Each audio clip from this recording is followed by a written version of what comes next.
I have known him walk with Tiny Tim upon his shoulder very fast indeed.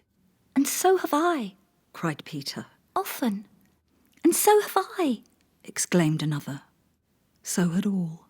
But he was very light to carry, she resumed, intent upon her work, and his father loved him so that it was no trouble. No trouble.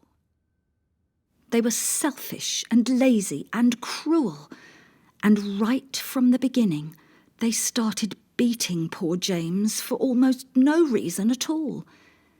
They never called him by his real name, but always referred to him as "You disgusting little beast," or "You filthy nuisance," or "You miserable creature."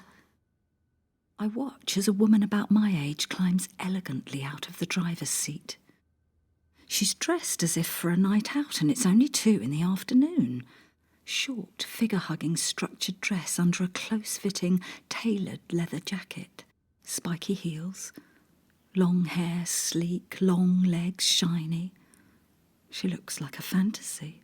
One set in a slightly tacky nightclub full of overweight, late middle-aged men, maybe, but a fantasy nonetheless. I'm in the middle of moving house, I tell myself, ignoring the fact that I dress like this pretty much every day. A key in the lock made Faith raise her head from the stiff mattress.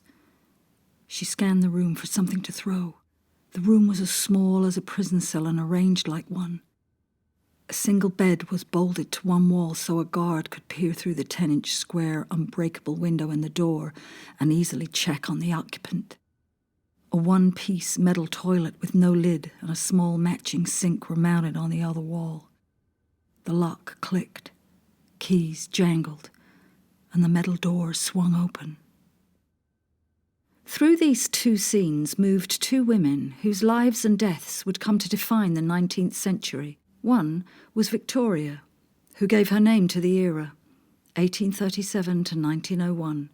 The other was a homeless woman called Mary Ann, or Polly Nichols, who was among those encamped at Trafalgar Square that year.